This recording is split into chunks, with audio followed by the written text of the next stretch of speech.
So my name is Frazer Matthews. I'm Global Brand Ambassador here at Bruichladdich Distillery on Islay.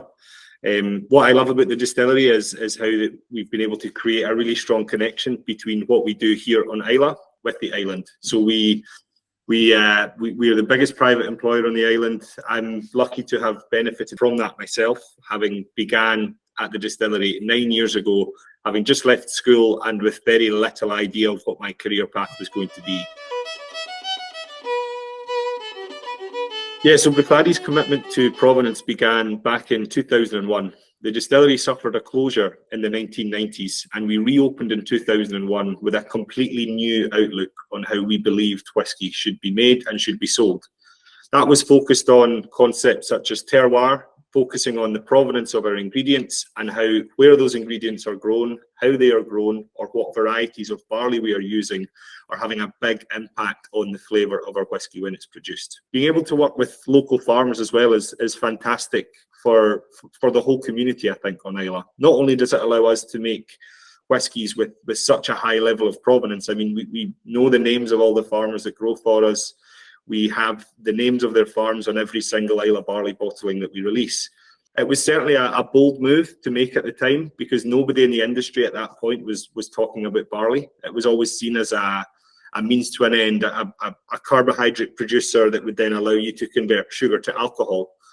We took less of a yield focus, and since then have always been much more interested in the fine nuance or the style of flavour that certain barley origins would give us. So we're not so much focused on how much, more so on the quality and unique flavour impact that we get from everything that we use.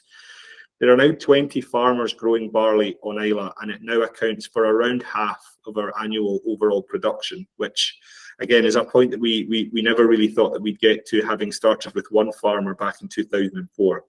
So I think the financial impact that that's having on the local agricultural community is something that for us we talk about just as much as what's actually inside the bottle and how it impacts the flavour. The reason actually for Bruichladdich, despite us being on Islay, the Bruichladdich brand being our unpeated whisky and really being the main production source for us here at the distillery, actually goes back to decades of old. Back in the 60s, the distillery removed its maltings. We also then changed to an unpeated distill, such was the higher demand at the time. It does kind of put us in an interesting position, because of course people associate Islay with the flavour profile of being really, really smoky and really, really peated. But that doesn't always have to be the case. You know, of course that is the flavour profile that people associate with Islay. But just because Bruichladdich is unpeated doesn't make it any less of an Islay whisky than the others.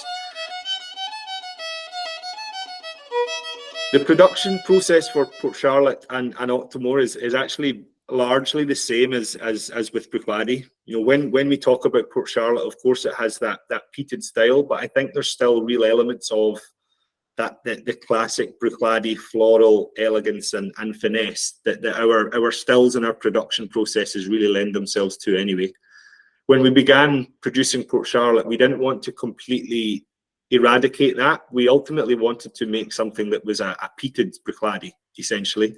For Octomore, with the, again, incredibly high peating level, I think without the production processes that we have and the style that we achieve with Bruichladdich, then Octomore probably wouldn't be something that would be, to be honest, at all drinkable or palatable. But because we've got such a soft, gentle mashing process, we've got the long fermentation, and then what really stands out with us is the very tall and narrow-necked stills that we have in our production areas. So again, that increases reflux. It gives us that really refined, really high quality, really pure spirit, which again is supplemented by those incredibly high peating levels with Octomore, but not to a point where it's just one-dimensional smoke. You know, you've still got that finesse, you've still got that subtlety, which is underlined by that smoke bomb that the Octomore can be often taking its time to really come to fruition. After a couple of seconds, that smoke will will explode. But yeah, I think there's definitely elements of the core Bruichladdich character in each of the brands that we produce, despite obviously there being variations in there.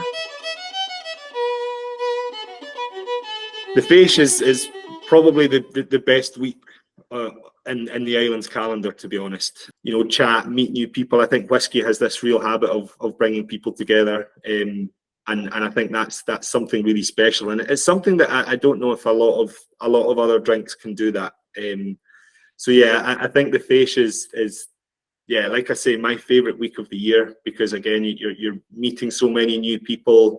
You've got the diehards who have been coming to the festival since it really started going again in the 2000s, or you've got people who are brand new to it, and everyone is welcomed essentially as a local for that 1 week. And I think that's something that's really special to expand and extend that community spirit to people that are travelling from all over the world.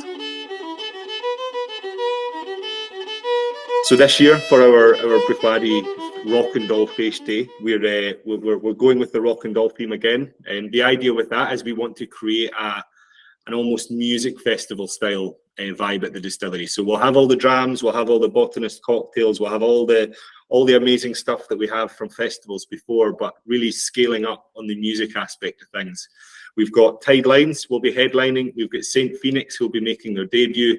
We've got the Harbingers Drum Crew. We've got Talisk, and we've got Kira and Shane McKinnon, who will also be playing on the day as well. We're all really looking forward to it. It's a huge amount of work that goes into pulling off something as big and as extravagant as this, but we like to hold ourselves to a very high standard and continuously try and go bigger and better every single year that we do it, and we seem to somehow manage it every single time. I'm not sure how, but yeah, we're really looking forward to it, and hope as many of you as possible are able to come and join us.